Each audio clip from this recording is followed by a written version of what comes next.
Assalamualaikum warahmatullahi wabarakatuh. Innal hamdalillah nahmaduhu wa nasta'inuhu wa nastahdihi wa nastaghfiruh wa na'udzu billahi min shururi anfusina wa min sayyiati a'malina. Man yahdihillahu fala mudilla lahu ومن يضلل فلا هادي له أشهد أن لا إله إلا الله وحده لا شريك له وأشهد أن محمدا عبده ورسوله اللهم صل وسلم على محمد وعلى آله وصحبه والتابعين بإحسان إلى يوم الدين أما بعد رب اشرح لي صدري ويسر لي أمري واحلل عقدة من لساني يفقه قولي. Saudara-saudari, sahabat-sahabiah, muslimin muslimat, mudah-mudahan kita semua pada malam ini dirahmati dan diberkati oleh Allah Subhanahu wa taala.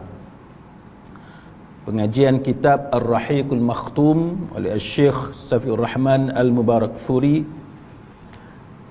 malam ni pada muka surat yang ke-28. Muka surat yang ke-28. Pengajian kita yang lalu kita telah menyentuh membicarakan sepintas lalu berkenaan dengan keadaan suku kaum Arab.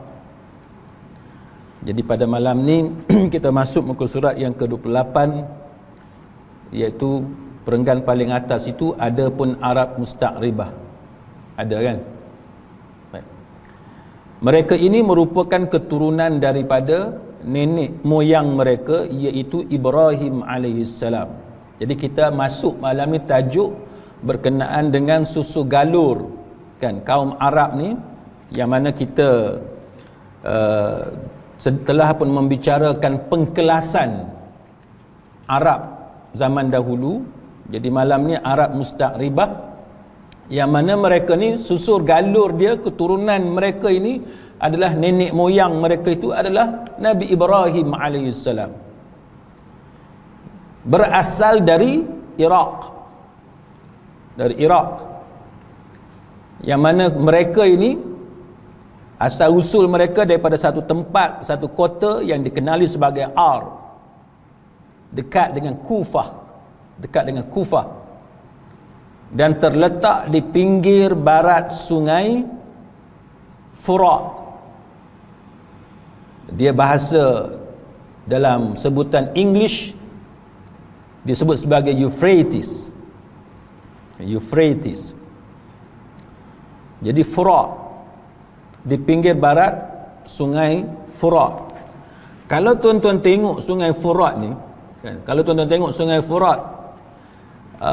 siapa yang boleh access map, tuan-tuan boleh tengok sungai Furat ni, dia daripada atas tu Anatolia, Turki kan, daripada kawasan atas tu dia turun kan, sampai ke dia masuk dari Turki tu Anatolia, dia turun, dia lalu ikut kawasan Syria, negara Syria sekarang ni.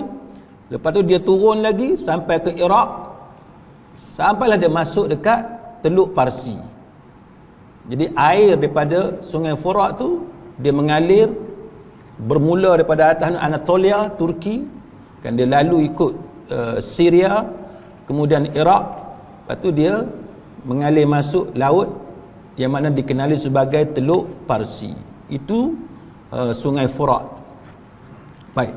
Sungai Furat ni tuan-tuan, kalau kita belajar hadis, dia adalah beberapa kisah berkenaan dengan sungai Furat. Antaranya ialah yang disebut yang mana para ulama menceritakan berdasarkan nas-nas yang ada kaitannya dengan asyratus sa'ah as-sughra, tanda-tanda kiamat yang kecil, tanda-tanda kecil kiamat.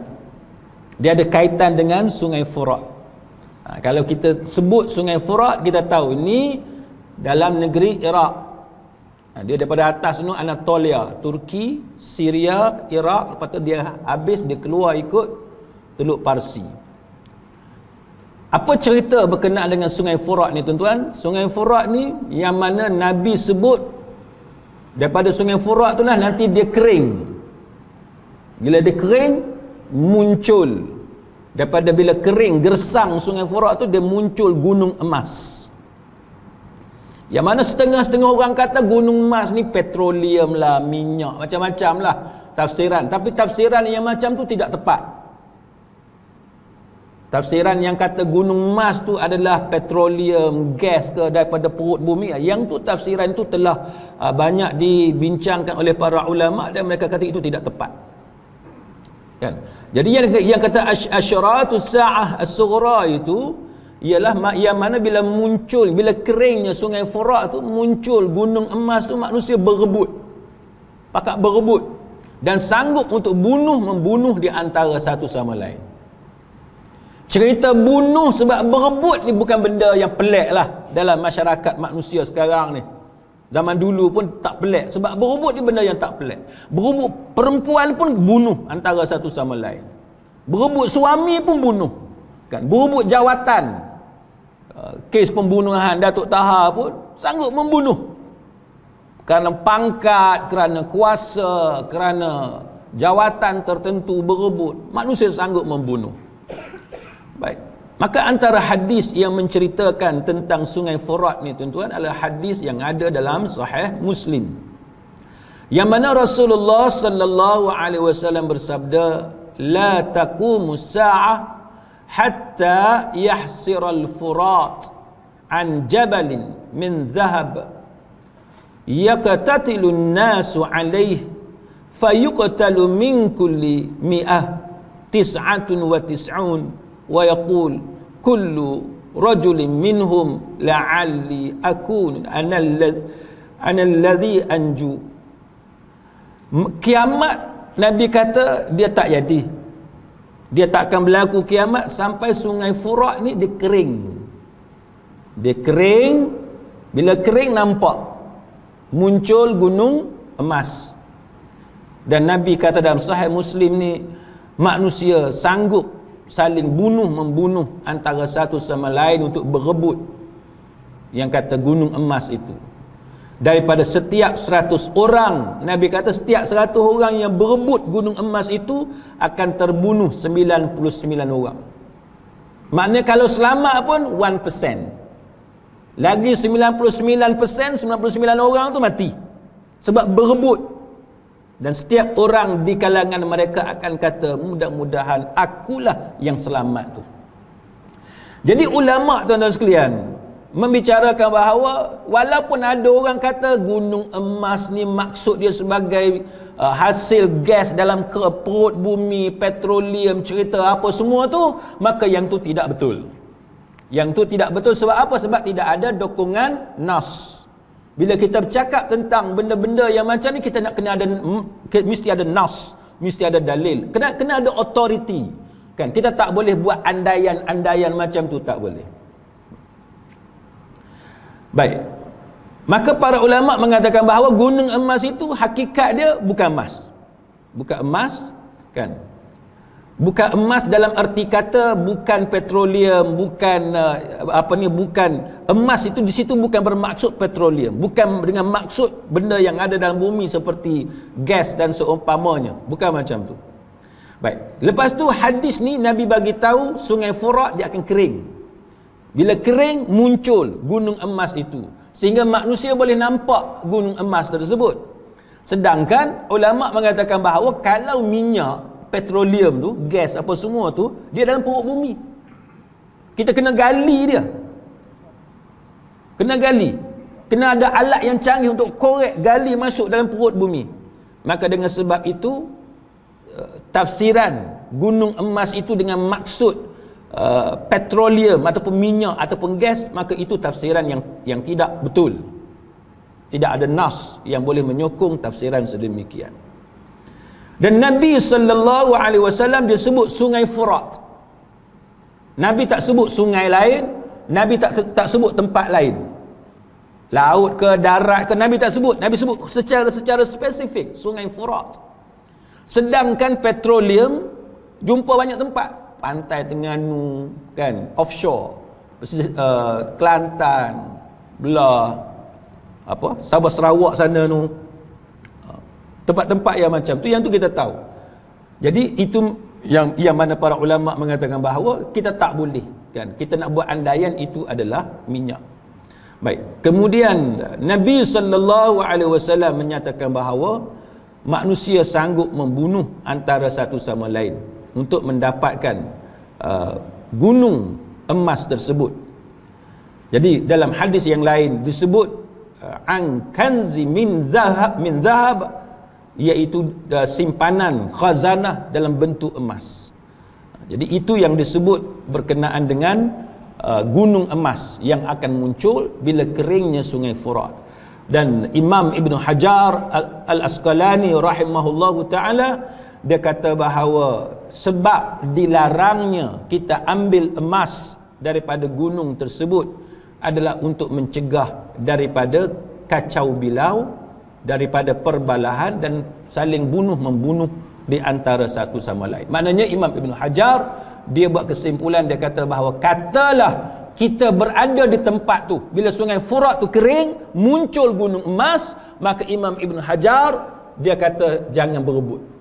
Kita jangan termasuk di kalangan orang yang berebut untuk dapatkan emas itu sehingga sanggup bunuh-membunuh di antara satu sama lain. Itu yang disebut oleh Imam Ibn Hajar berkenaan dengan apa yang akan berlaku di Sungai Furat. Baik, jadi Sungai Furat ni cerita daripada dulu sampai sekarang ada cerita telah wujud Sungai Furat itu, dan banyak dikaitkan dengan negara Iraq pada hari ini. Dan disebut di sini bahawa telah banyak usaha penggalian. Dalam kitab kita ni disebut telah banyak usaha penggalian dan pembongkaran yang dilakukan untuk mendapatkan, mengungkap maklumat terperinci tentang kota ini dan keluarga Nabi Ibrahim alaihissalam, serta penyebaran agama dan keadaan sosial yang ada di negeri itu. Maknanya memang excavation apa semua tu, duk gali, duk korek, cari apa semua memang telah banyak dibuat untuk mendapatkan maklumat-maklumat yang lebih banyak berkenaan dengan kota ini dan kaitannya dengan kehidupan keluarga Nabi Ibrahim alaihissalam dan juga penyebaran agama Islam yang kita panggil jejak Rasul. Dia program-program macam itulah. Jadi banyak dibuat program untuk cari kesan-kesan sejarah dan sebagainya. Dalam kitab kita ni disebut telah diketahui ramai bahawa Nabi Ibrahim alaihissalam berhijrah dari tempat kota yang nama Ar ini pergi ke Harran ataupun Hirran, dan kemudian pergi ke Palestin dan menjadikan Palestin itu sebagai markas dakwah Nabi. Nabi Ibrahim dia jadikan Palestin sebagai pusat menyebarkan dakwah baginda, dan baginda menyusuri seluruh pelusuk negeri ini kan. Nabi Ibrahim dia explore kan seluruh Palestin. Siapa yang kata ni? Ibnu Khaldun. Dia sebut dalam tarikh dia bahawa Nabi Ibrahim dia explore, dia pergi habis ke seluruh pelusuk Palestin. Lalu baginda yakni Nabi Ibrahim alaihissalam mengunjungi Mesir, pergi dekat Mesir, dan Firaun raja Mesir pada masa itu berupaya melakukan tipu daya dan niat buruk terhadap isteri baginda Sarah.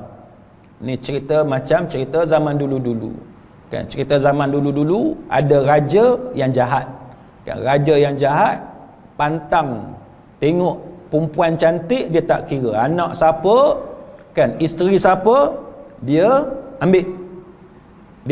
Ini cerita zaman dulu, memang banyak cerita-cerita yang macam ni. Jadi itulah juga yang berlaku kepada Nabi Ibrahim alaihissalam bila baginda bawa isteri baginda Sarah pergi ke Mesir, maka berhadapan dengan raja Mesir yang jahat, yang mana berusaha untuk melakukan benda-benda yang keji terhadap Sarah. Namun Allah Subhanahu wa taala membalas tipu dayanya itu yang memakan diri tuannya sendiri. Justru sedarlah Firaun betapa dekatnya hubungan Sarah dengan Allah Subhanahu wa taala, hingga akhirnya dengan sebab kemuliaan Sarah itu, Firaun menyerahkan anak perempuannya Hajar sebagai hamba abdi Sarah. Kemudian Hajar dikahwinkan oleh Sarah dengan Nabi Ibrahim alaihissalam. Baik, ini antara benda yang berlaku di antara Sarah dengan Nabi Ibrahim alaihissalam, kemudian sehingga hadirnya Hajar yang melibatkan kejahatan yang dilakukan oleh Firaun terhadap Nabi Ibrahim alaihissalam. Baik, cerita ni tuan-tuan sekalian memang disebut dalam hadis-hadis Nabi sallallahu alaihi wasallam. Memang disebut berkenaan dengan kisah ini. Sehingga kan diceritakan bahawa kisah inilah yang dikaitkan dengan apa yang berlaku kepada Nabi Ibrahim alaihissalam, sehingga ada 3 pembohongan yang dilakukan oleh Nabi Ibrahim alaihissalam. Dan ulama membicarakan tentang apakah boleh kita sebut Nabi Ibrahim alaihissalam berbohong dalam 3 kejadian ni. Boleh tak kita kata seorang Nabi dia bohong? Sedangkan kita kata Nabi ni dia mesti ada siddiq, benar, dia tak tipu orang. Dia ada 3 keadaan yang mana dikaitkan bohong itu dengan Nabi Ibrahim alaihissalam. Baik. Dalam Sahih Bukhari sebagai contoh, saya sebut dekat tuan-tuan, dalam Sahih Bukhari disebut lam yakzib Ibrahim illa thalatha, kan? Nabi Ibrahim alaihissalam dia tidak pernah bohong kecuali dalam 3 perkara. Ini dalam Sahih Bukhari, kan? Nabi Ibrahim dia tak pernah tipu kecuali dalam 3. Cuma kita layak ke tak layak nak guna perkataan tipu? Sebab ni Nabi ni.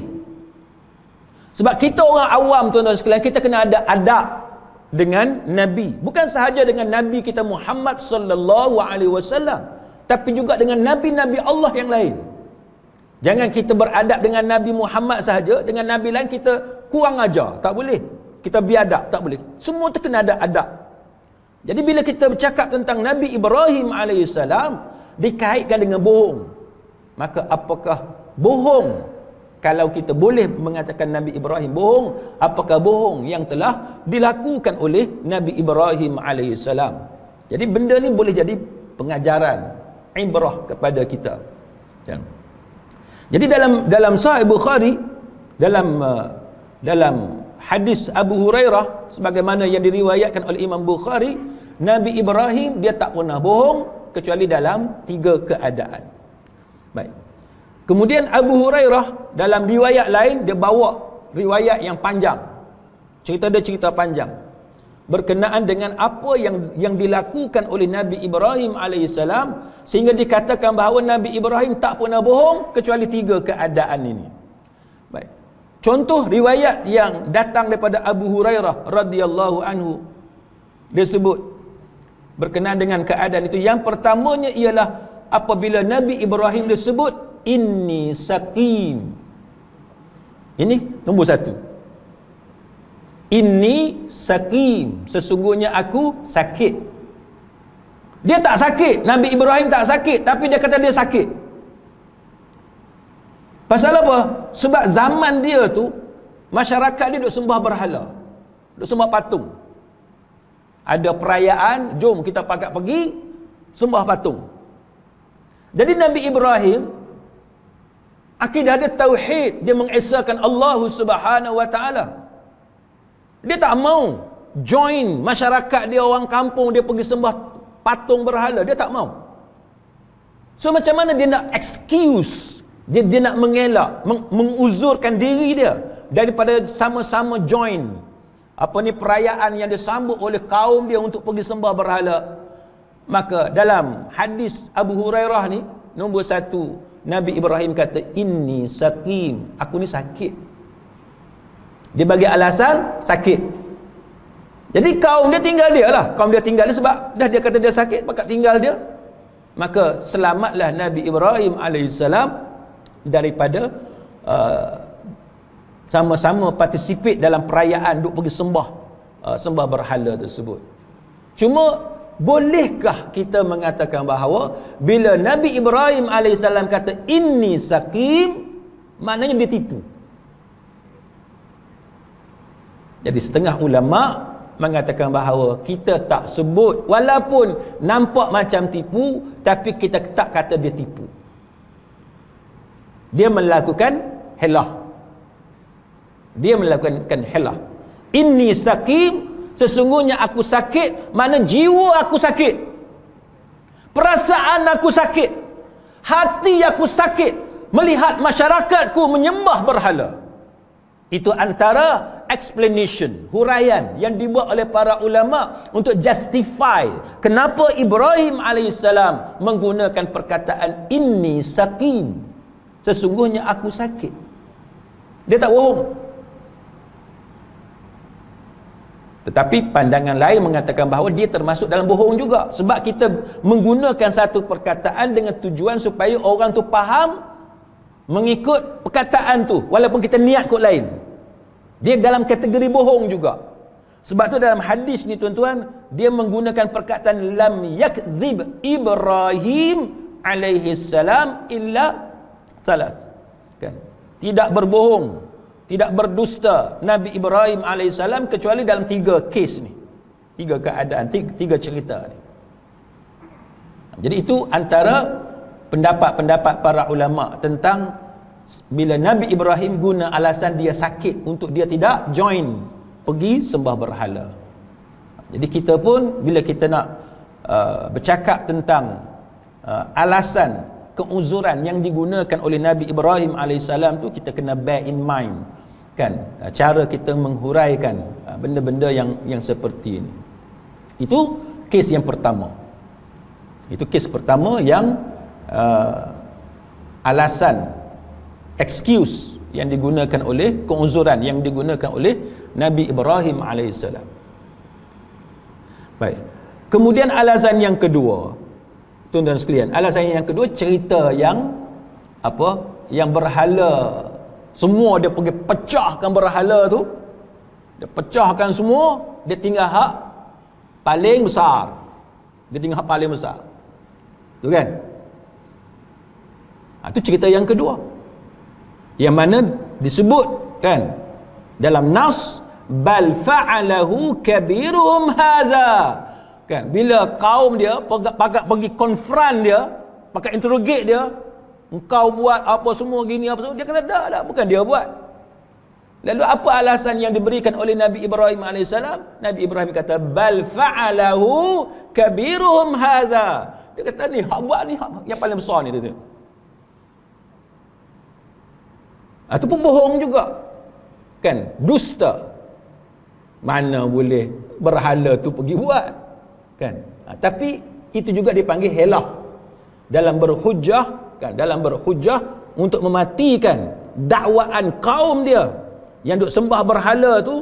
Maka cara kita nak attack, nak serang orang yang pertahankan berhala ni, maka caranya adalah seperti mana yang dilakukan oleh Nabi Ibrahim alaihissalam, supaya kaum dia fikir, guna akal.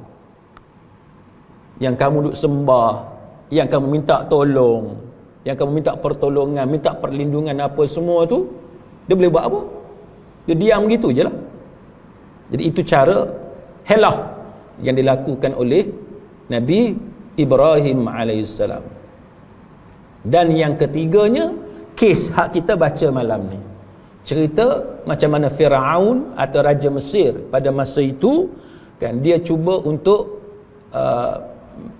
melakukan perbuatan keji terhadap Sarah, kan, isteri Nabi Ibrahim alaihissalam, yang mana Abu Hurairah cerita, kan, Abu Hurairah cerita di mana dia kata dekat lelaki itu, ada orang sampaikan kepada Raja Mesir itu, ada satu orang lelaki ni, mana Nabi Ibrahim lah, ada satu orang lelaki ni dengan perempuan ni cantik, dia kata elok sangat.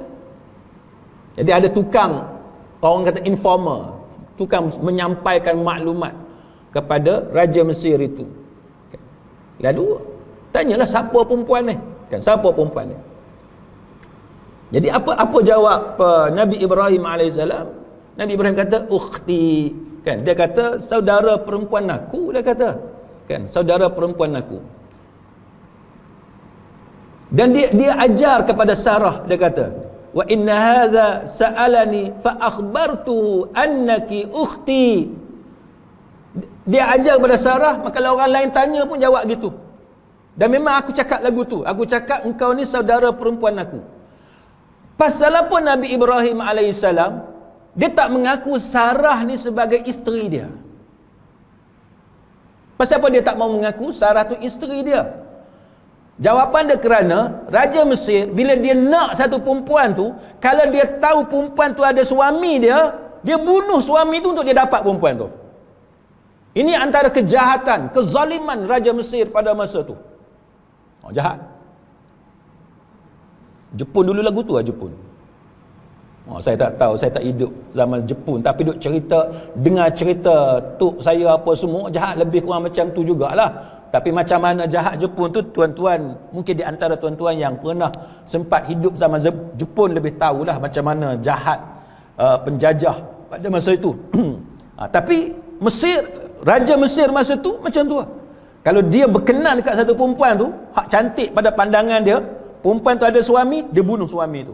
Maka inilah yang disebut oleh ulama bila mensyarahkan hadis ini, mereka mengatakan bahawa antara sebab ataupun punca Nabi Ibrahim alaihissalam dia berkata ni adalah saudara perempuan dia dengan niat untuk menyelamatkan diri dia supaya tidak dibunuh oleh Raja Mesir.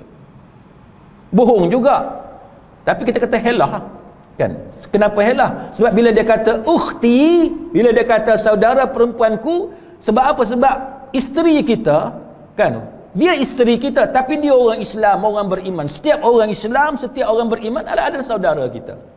Maknanya sebab itu para ulama mengajar kepada kita bahawa katalah kita perlu berbohong, katalah kita berada pada keadaan yang memerlukan kita berbohong, maka hendaklah kita memilih jalan yang paling ringan, iaitu benda atau perkataan yang boleh mempunyai banyak makna, yang ada banyak makna, supaya kita ni tidak mudah, tak senang untuk kita berbohong. Jangan guna benda-benda yang macam ni sebagai lesen besar untuk kita bohong. Walaupun kita dibenarkan untuk berbohong, tapi cubalah untuk mencari perkataan-perkataan yang mempunyai banyak makna. Ini sebagai ikhtiar kita untuk kita sentiasa berjaga-jaga, sentiasa precaution. Sentiasa hati-hati. Bila bab bohong ni, jangan duk mudah sangatlah nak bohong, kan? Walaupun dalam perkara yang dibenarkan kepada kita untuk berbohong. Jadi apa yang berlaku, tuan-tuan, antara Raja Mesir ni dengan Sarah? Apa yang berlaku? Raja Mesir ni dia pergi dekat Sarah. Ya, dia pergi dekat Sarah. Ya. Dalam satu riwayat ni kata Sarah ni masuk jumpa dengan raja. Jadi bila masuk jumpa dengan raja, dan Sarah ni cantik, kan? Raja ni nak pegang dia. Raja nak pegang dia. Bila raja nak pegang Sarah, tiba-tiba tangan raja tu jadi kaku. Tangan raja jadi kaku. Ini adalah bentuk bantuan daripada pertolongan Allah Subhanahu wa taala melindungi nabinya Ibrahim alaihissalam dan keluarganya. Jadi bila jadi keras, tangan dia tu keras, dia nak sentuh Sarah, tak boleh, keras, kaku tu. Maka dia kata, dia merayu kepada Sarah. Dia kata, doakanlah untuk aku, dan aku tidak akan menyakitimu lagi, dia kata. Dia minta tolong dengan Sarah supaya Sarah berdoa kepada Allah. Lalu Sarah pun berdoa kepada Allah. Lepas tu tangan raja ni hak keras, kaku tu, tuan-tuan, tiba-tiba boleh bergerak balik. Bila boleh gerakkan balik, dia cuba pegang lagi Sarah kali yang kedua. Kali kedua lah dia, tangan dia jadi lumpuh, jadi tak boleh digerakkan. Maka kali kedua lah, dan kali kedua ni lagi teruk, kan? Dia punya kejang dia tu lagi teruk, tak boleh nak gerakkan tangan tu, lagi teruk. Maka raja tu merayu kepada Sarah buat kali yang kedua. Dia kata, berdoalah untuk aku Dia kata, aku tidak akan menyentuh, menyakitkanmu lagi. Maka Sarah pun berdoa kepada Allah, dan tangan raja tadi tiba-tiba jadi sembuh. Dengan sebab itu, raja ni kata apa?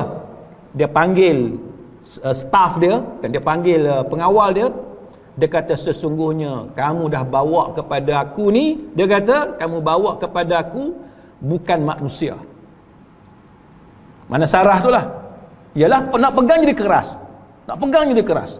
Dia kata, kamu bawa kepada aku ni bukan manusia, dia adalah setan. Dia pula kata Sarah tu setan, padahal dia setan.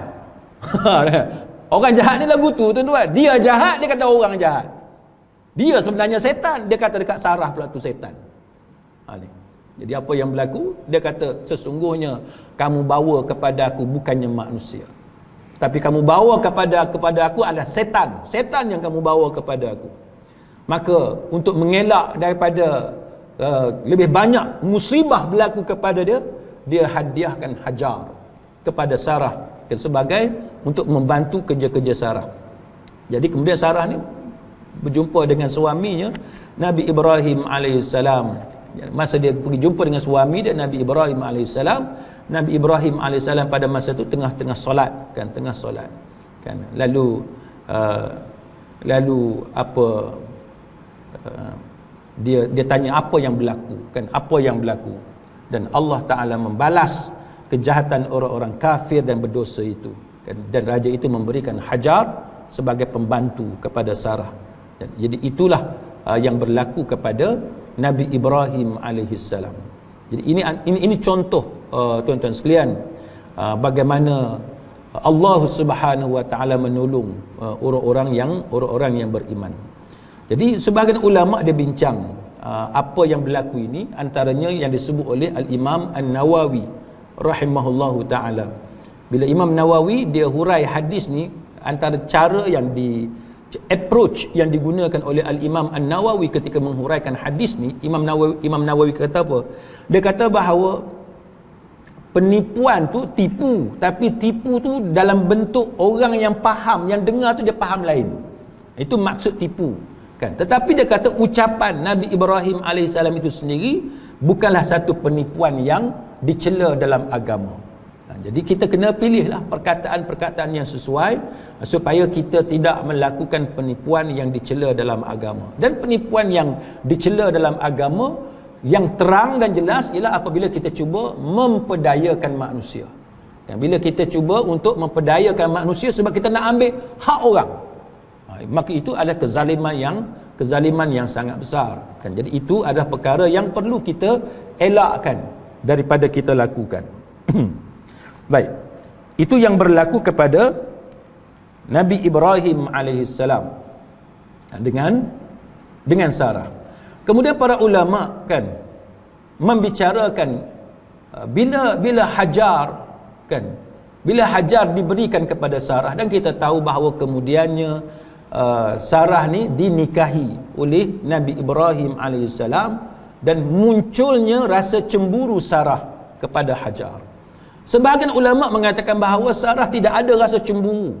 Jadi itu ada perbezaan pendapat di kalangan para ulama. Cuma saya nak kongsi dengan tuan-tuan pandangan ulama yang mengatakan bahawa Sarah memang cemburu kepada Hajar. Kita nak bawa contoh memang wujud cemburu Sarah kepada Hajar supaya kita boleh belajar sesuatu daripada peristiwa antara Sarah dengan Hajar. Baik.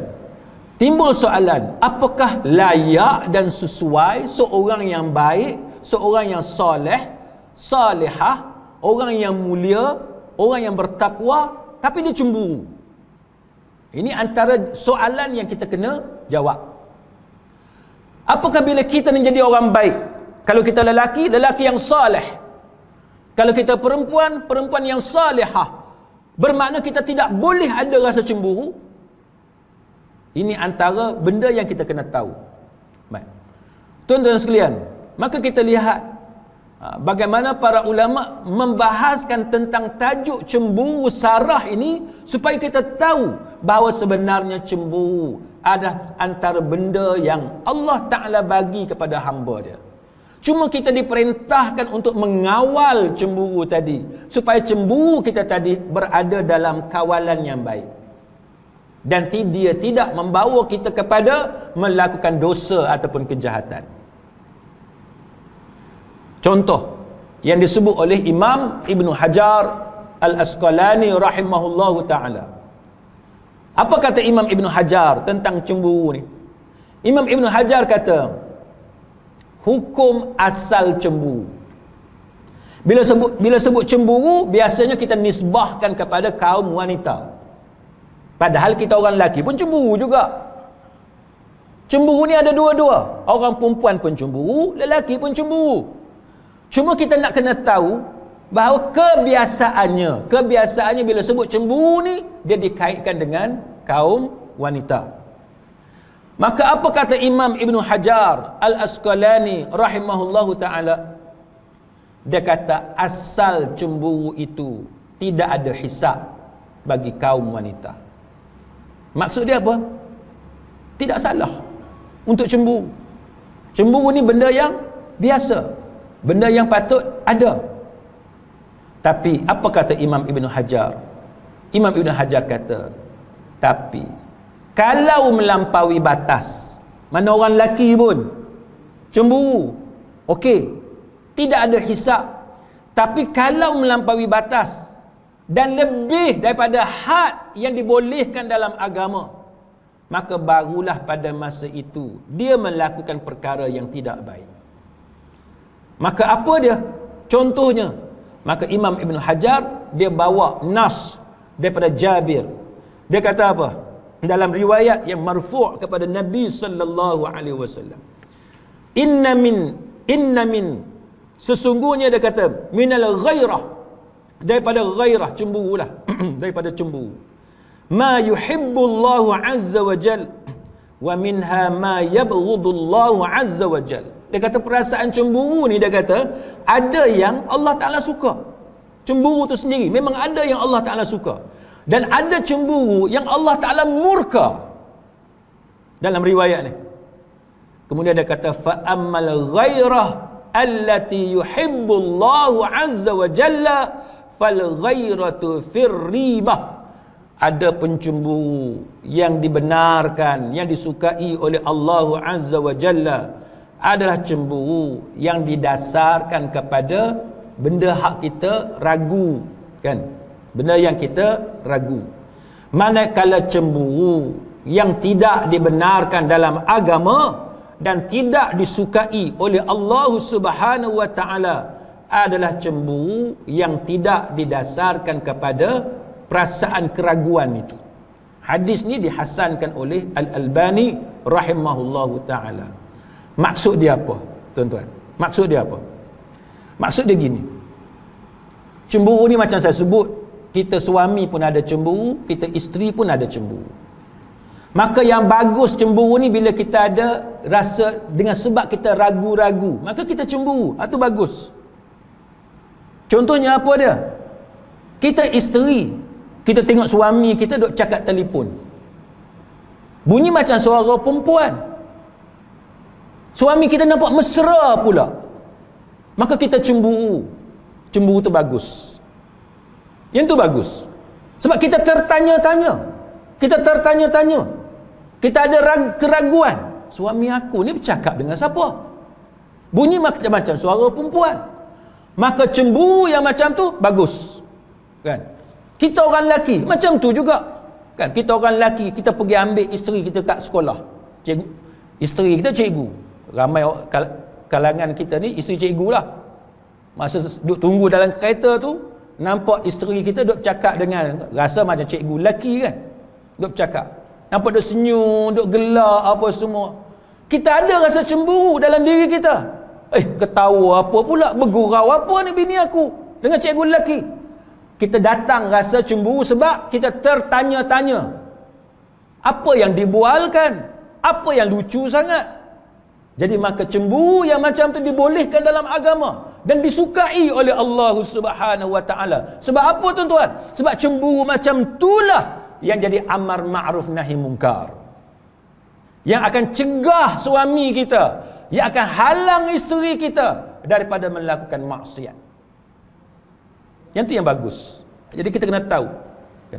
Ibnu Muflih rahimahullahu ta'ala, dia sebut, dia naqal kata-kata Imam At-Tabari dan juga ulama-ulama lain. Dia kata apa? Dia kata sikap cemburu merupakan satu benda yang diberikan kepada kaum wanita yang agama tolerate. Agama kita tolerate, dia tolak ansur.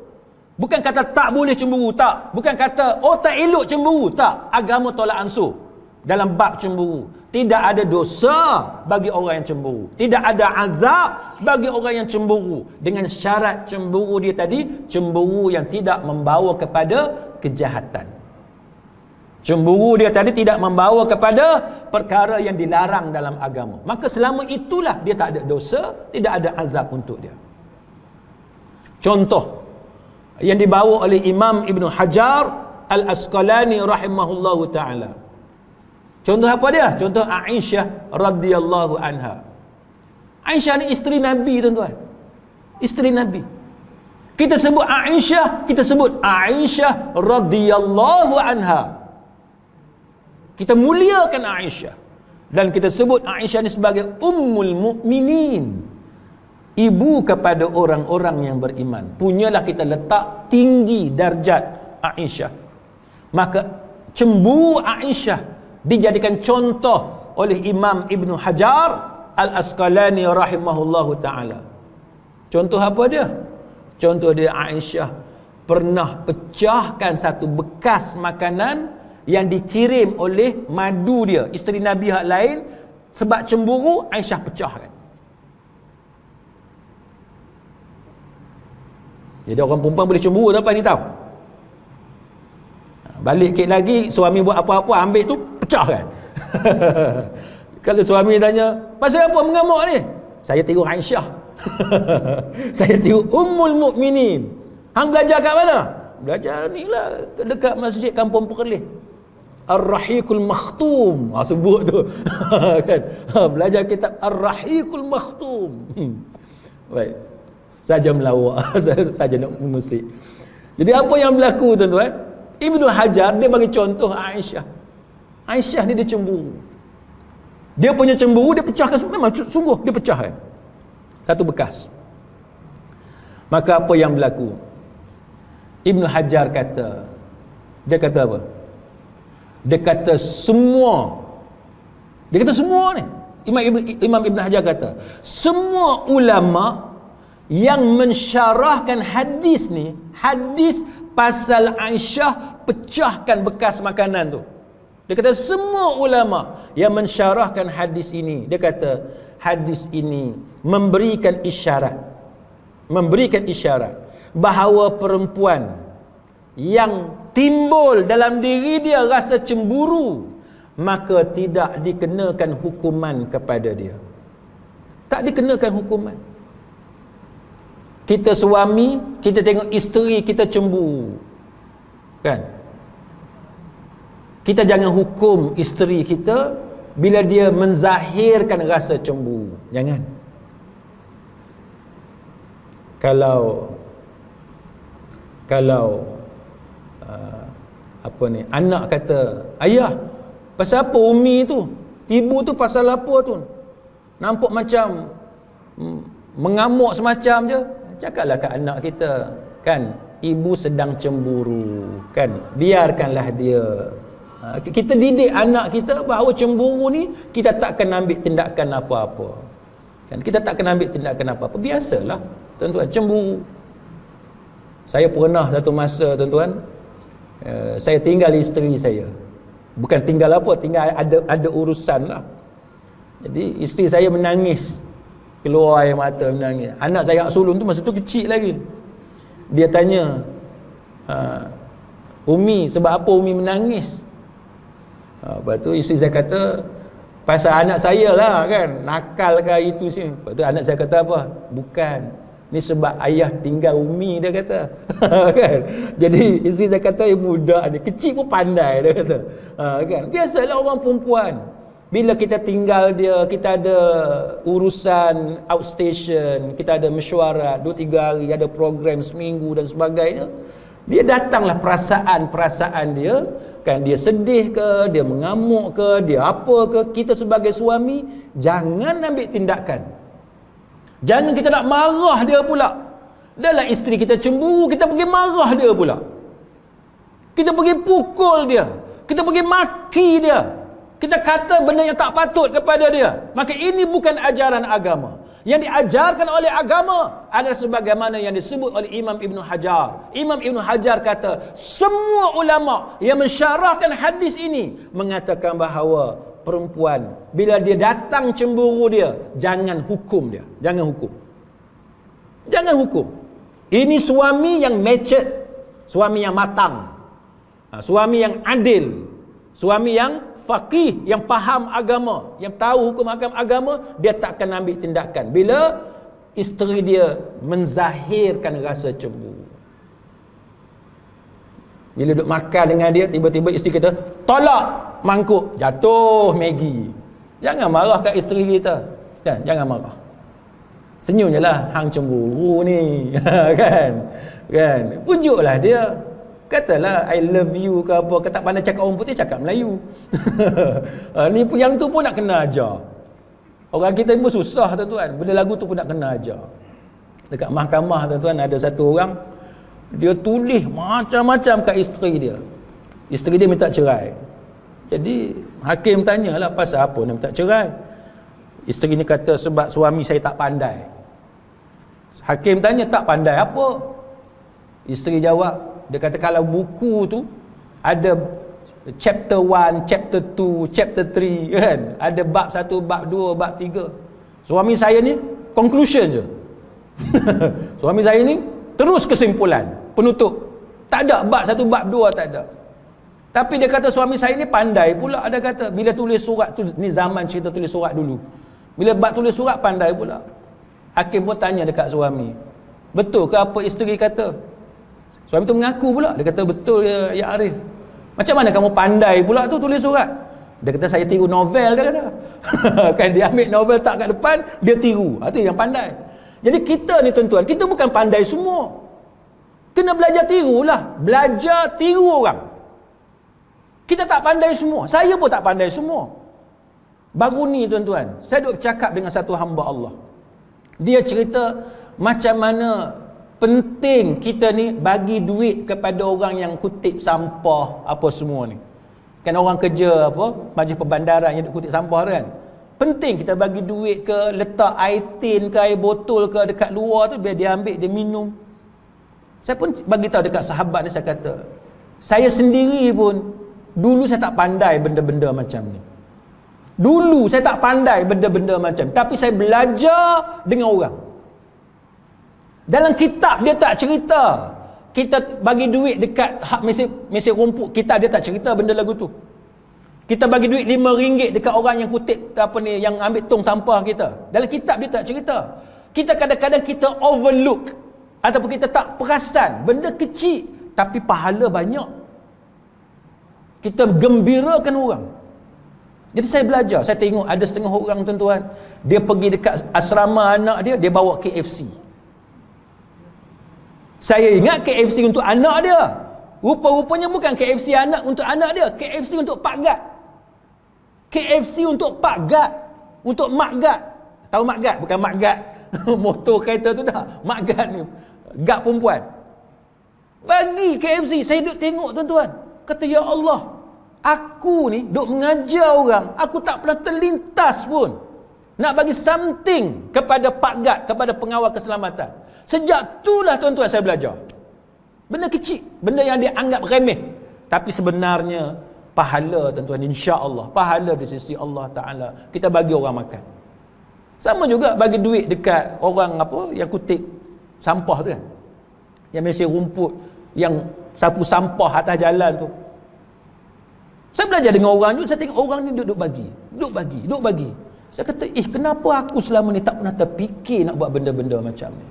Jadi saya pun didik anak saya, sekali-sekala ada masa tertentu, bagi duit kat dia, bagi kat pakcik tu, yang tengah sapu sampah atas jalan. Kan?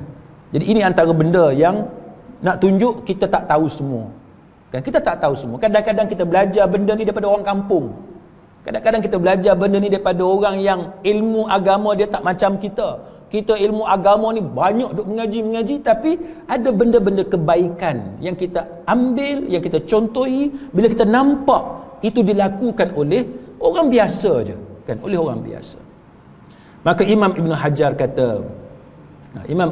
kata bahawa janganlah diambil tindakan terhadap perempuan yang dia, dengan sebab dia cemburu, kan, dengan sebab dia cemburu, maka kita tak ambil tindakan. Maka apa yang berlaku daripada cemburunya Sarah kepada Hajar, dia termasuk dalam bab itu. Mana boleh orang yang mulia, orang yang terhormat, dia rasa cemburu, boleh. Kita orang lelaki pun, tadi kita cerita orang perempuan, kita orang lelaki pun, ni alim kita ni, kita alim, kan, di tempat, di kampung kita orang panggil kita Tok Guru, punya alim kita ni, tapi kita ada rasa cemburu. Yes, okay, it's okay. Ini yang disebut oleh Imam Ibn Hajar, kan. Maka dia kata dalam bab inilah, kan, cemburunya Sarah kepada Hajar, sehingga kan dia meminta kepada suaminya, yakni Nabi Ibrahim AS, untuk menjauhkan Hajar daripada dia. Sebab dia rasa cemburu, kan. Dia tak boleh tengok Hajar berada di hadapan dia. Dia tak boleh tengok. Dan inilah yang disebut oleh kebanyakan para ulama. Walaupun setengah ulama tak setuju, setengah ulama kata tak, Sarah dia tak cemburu kepada Hajar sebab Sarah ni satu perempuan yang mulia. Tetapi Imam Ibn Hajar kata kebanyakan, majoriti ulama mengatakan bahawa Nabi Ibrahim AS memang mengajak Hajar dan anaknya Nabi Ismail AS keluar dari Palestin pergi ke Mekah adalah berpunca daripada perkara-perkara yang seperti ini. Jadi walaupun ramai juga ulama yang tak setuju. Jadi itu ada perbezaan pendapat di kalangan para ulama, apakah berpunca daripada Sarah yang cemburu ataupun bukan kerana cemburu Sarah tersebut. Kemudian Imam Ibn Hajar kata apa, tuan-tuan? Dia kata Sarah ni dia punya cemburu dia sehingga menyebabkan Nabi Ibrahim bawa Ismail keluar dan pergi ke Mekah. Dan daripada itu contohnya Imam Ibn Hajar kata, kan, contohnya apa yang diucapkan oleh Hajar. Dia kata, wahai Ibrahim, ke mana engkau akan pergi dan tinggalkan kami di Mekah ni, di lembah ni, yang mana manusia pun tak ada, satu orang manusia pun tak ada, satu benda pun tak ada. Bukan setakat manusia tak ada, benda pun tak ada. Tu punya gersang, punya lengang, punya sunyi apa Mekah zaman tu. Kita hari ni Mekah ni kira, kan, kira memang meriah dengan manusia. Zaman dulu tak ada, lengang. Lalu apa yang berlaku? Dia ulang, dia tanya beberapa kali, dan Nabi Ibrahim AS tidak respon, kan, tidak respon. Lalu Hajar tanya kepada Nabi Ibrahim AS, apakah Allah yang memerintahkan kamu sedemikian? Lalu Ibrahim AS menjawab, ya. Maka Hajar kata, kalau macam tu Allah tidak akan mensia-siakan kami. Ini disebut dalam Sahih Bukhari, kan, ini disebut dalam Sahih Bukhari.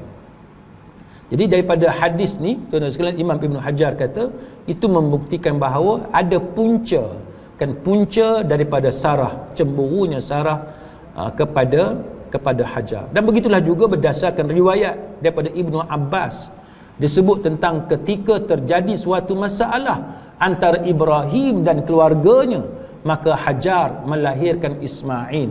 Maka dalam Fathul Bari, Imam Ibn Hajar dia bawa riwayat ini, riwayat daripada Ibnu Abbas, untuk menunjukkan bahawa memang ada masalah, memang ada masalah keluarga antara Ibrahim AS dengan keluarga dia, dan keluarga yang dimaksudkan itu adalah isteri dia sendiri, yakni Sarah.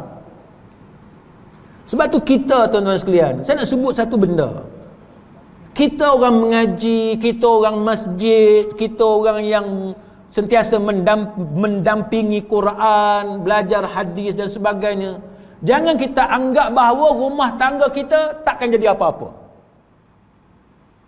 Jangan kita anggap bahawa rumah tangga kita akan bahagia selama-lamanya. Sebab orang yang begitu sangat utama di sisi Allah Ta'ala seperti Ibrahim, seperti Sarah, diuji oleh Allah Ta'ala dengan cemburu.